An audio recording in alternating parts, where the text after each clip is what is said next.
The show is about to begin. And there's a high fly ball, deep right field. Baseball is down to its final 4 teams. The stage is set for the League Championship Series, and we've got Erik Kratz with keys to victory for every team. 2 of these teams will represent their leagues in the World Series. Who will it be? This is FT Live. You are now listening to Foul Territory. Welcome to the show.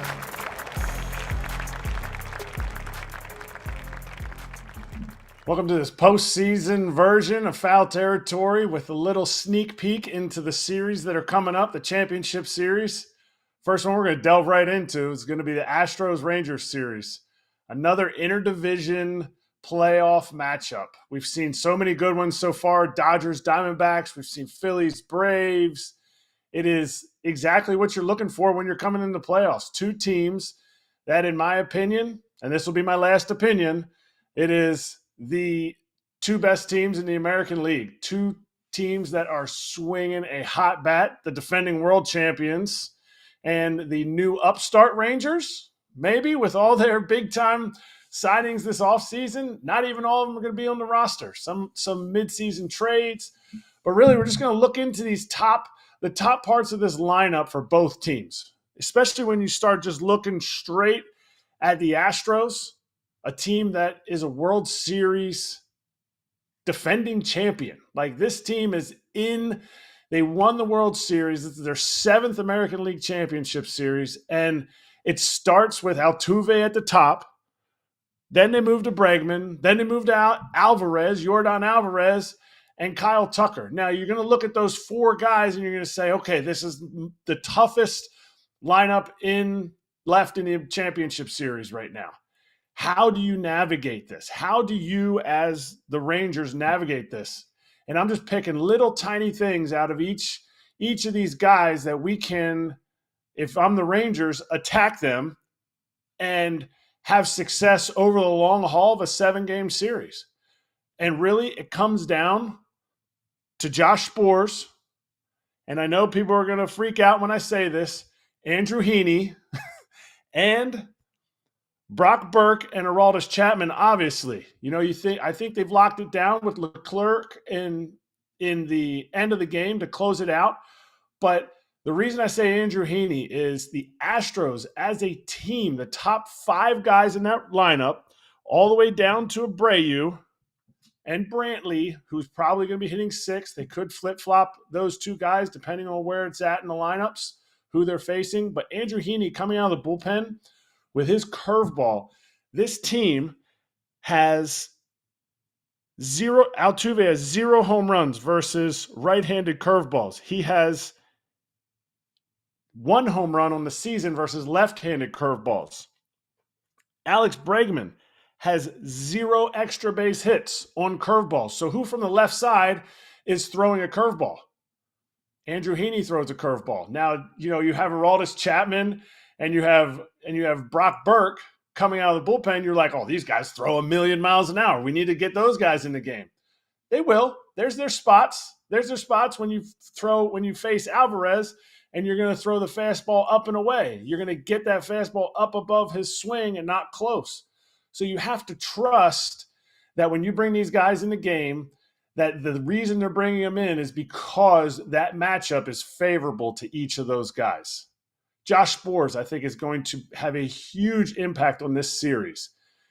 The Astros as a team, arm side curveballs from Josh Sborz, who might have one of the best curveballs in the game he's throwing at 82 to 87 miles an hour, which is ridiculous velocity for a curveball. If he can land it arm side, so away to Tucker, away to Yordan Alvarez, they have 1 home run combined on curveballs the last 2 years on the outer half of the plate. So it's just locating that pitch for Josh Sborz away. Tucker needs the ball close to him. Yordan against right-handed pitchers needs the ball close to him. So it's ways to navigate that lineup when you get all the way down to Brantley, who's going to be able to put the ball in play but there's going to be way less damage. So it's not necessarily just left on left, right on right, because you go right, right with Altuve, Bregman, then you go left, left. It's what matches up. What is their best pitch to match up against this high-powered Astros lineup? Then you go over to the Rangers side. Most likely their top two, not most likely, it will be. The top two will be Semien and Seager. Seager is the American League MVP besides Ohtani. Ohtani will win it, but Seager's hot zones are incredible. So you attack him like he is the American League MVP, which means he is not the guy to beat you. You cannot let Corey Seager beat you. No matter what, there is no chance, but you still have to pitch to him in some situations. When I say you can't let him beat you, you got to say, oh no, we're panicking. Oh, we can't do anything. No, there's ways to beat him, and we'll go through that. Most likely Mitch Garver will be batting third because he hit the grand slam, but I also see them moving a guy like Josh Young or a guy like Evan Carter into those spots. So that could be a little fluid, but essentially these are the hitters that I see in the lineup that the Astros are going to need to navigate. And if they can't stop some of these hitters, and I really think a key guy is going to be Josh Young because he's going to extend the lineup. And Josh Young, his ability to drive the ball to all parts of the field is going to be super huge. So where they put him in the order will, to me, get the most out of him. And Bruce Bochy, I know he's looking at it right now saying, okay, well, who does he match up best against? Who does Evan Carter match up best against? And Evan Carter's a guy who handles a lot of really good pitches. For a young hitter, he handles the strike zone super well. And I think another guy besides Josh Young that is going to really make a big impact in this series is Nathaniel Lowe. Nathaniel Lowe, coming from the left side, has feasts on right-handed pitching. And something that to look at, and it's interesting that this is how they constructed their lineup. I mean, their bullpen. The Astros have 0 left-handers currently on their active roster. I haven't seen their roster for tonight besides Framber Valdez. And Framber Valdez is flipping that curveball. He's starting, but they're going with an entirely right-handed bullpen, which is crazy to me because the Rangers hammer right-handed pitching better than almost every team in the American League. But Semien versus left-handers, you got to keep the ball up across the zone and don't let him get his arms extended down, but he wants the ball in. So that's going to be a big matchup. I think game 2, Framber's pitching, so that's going to be something that to look at for game 2. But these matchups in the bullpen and the matchups with Scherzer, the matchups with their starting pitching, if Urquidy's back out there, the right-handers need to neutralize Seager with only backdoor off-speed pitches.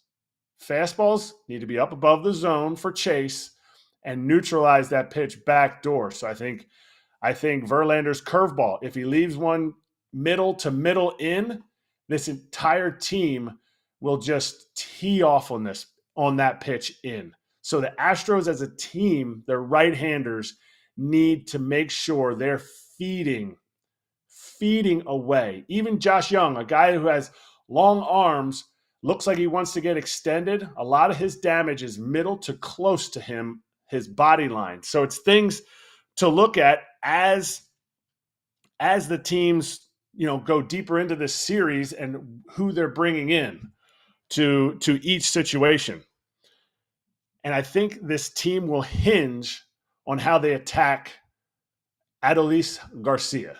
Adolis Garcia is going to be a guy that actually doesn't hit fastballs very well. Garcia does a lot of damage on fastballs down in the zone, but his majority of his damage on pitches that are 93 and below are off-speed pitches. He actually hits 209 against right-handed fastballs this season, which is really low for a guy who has over 30 home runs in a season. So how they deploy their lineup with Garcia will be something that is really interesting for me to watch as this series goes to game 2 and game 3. Again, it's going to be a great series. I see the Astros. I see the Astros using a guy like Abreu and his curveball against. I had it written down here. Now I forget who, but against Garcia, because if they throw somebody out there that's throwing their slider more, Garcia has way better numbers. Way better numbers against sliders. So Ryan Presley throwing that cutter slider pitch that he throws at about 90 miles an hour, to me, would be an opportunity for Garcia to hit a dinger. But that curveball, he has a low batting average but a high slug. So it's a super risk reward type of pitch. All things that I'm super interested to watch. So the other side, the National League, we got the Phillies, who just came off the excitement of the National League Division Series, beating their division foe. There could be a little bit of malaise going into this series. But you got Zach Gallen, game 1. Zach Gallen is going to be able to neutralize this lineup with his ability to throw a fastball that may not rank up there with the best fastballs in the game.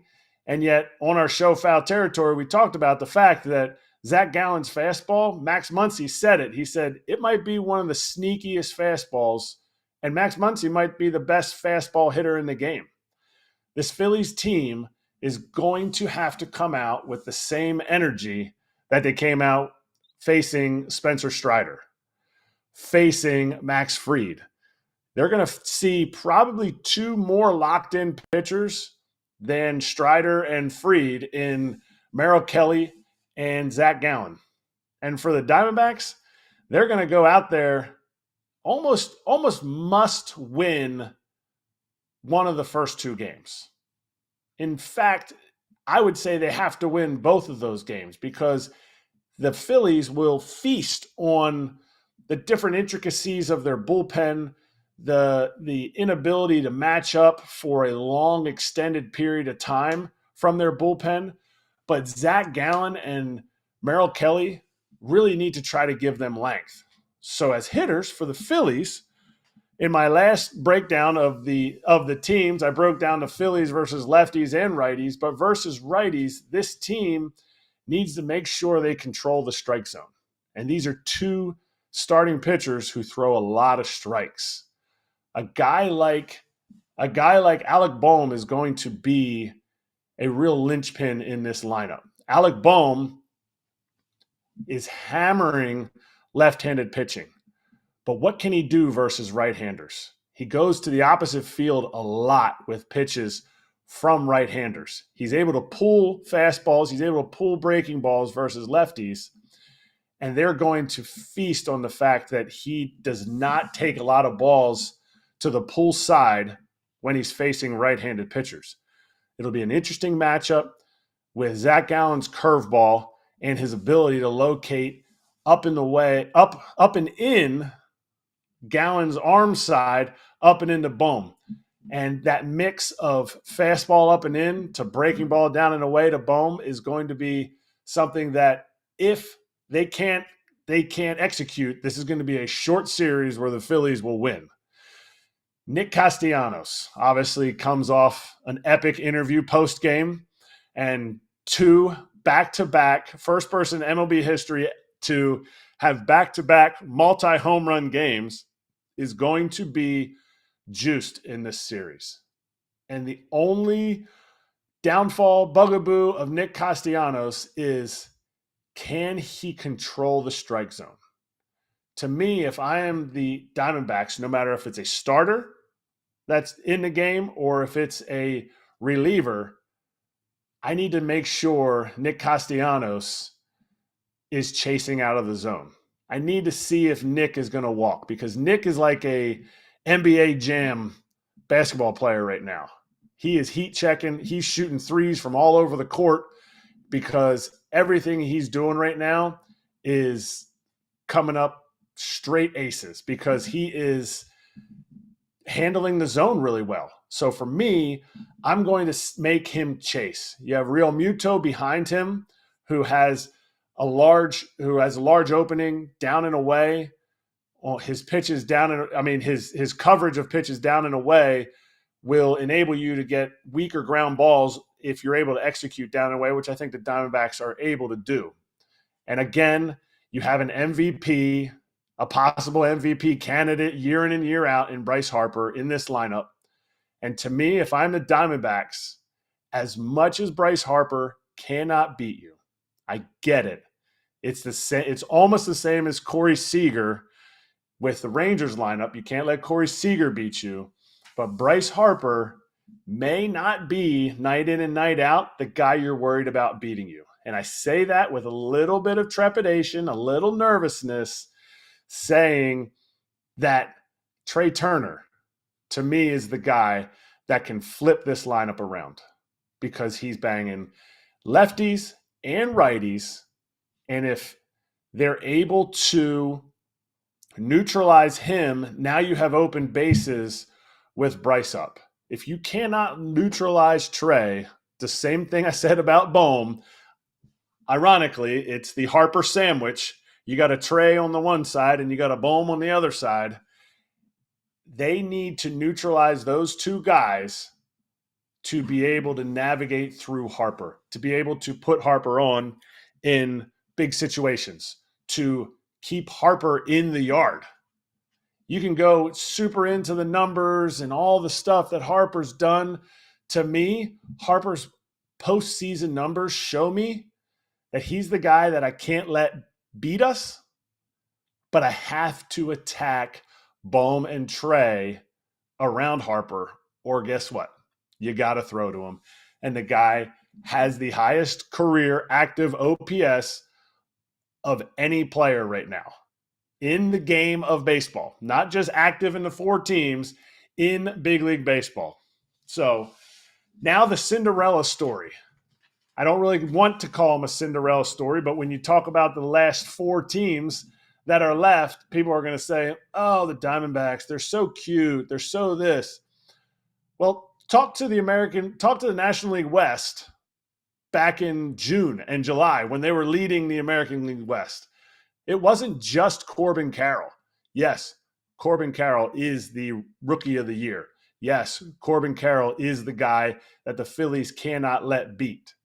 But when you only focus on one guy on a team that is as hot as the Diamondbacks, you have to make sure you're executing pitches.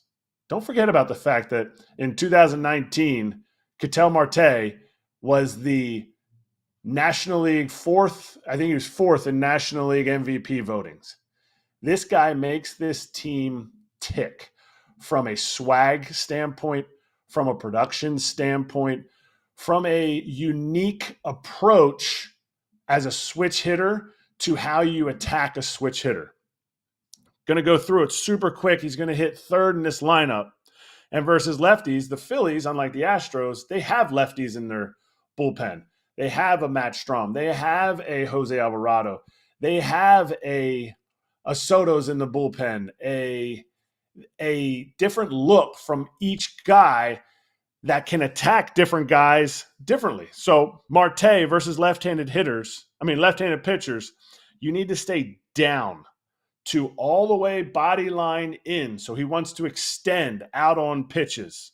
You have to keep the slider back door, but everything else, he wants extension. So if you have a left-handed pitcher coming in, like let's say Alvarado comes in a big situation because you're thinking, okay, Alvarado's our big guy. To me, I don't have Alvarado face Ketel Marte because that slider, which I get it, is sitting 93 to 96. It's an ungodly slider.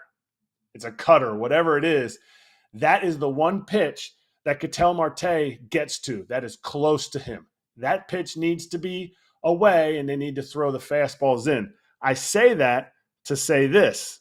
versus right-handed pitchers, he has the lowest batting average, but high slug on fastballs. And you need to stay away with the fastball.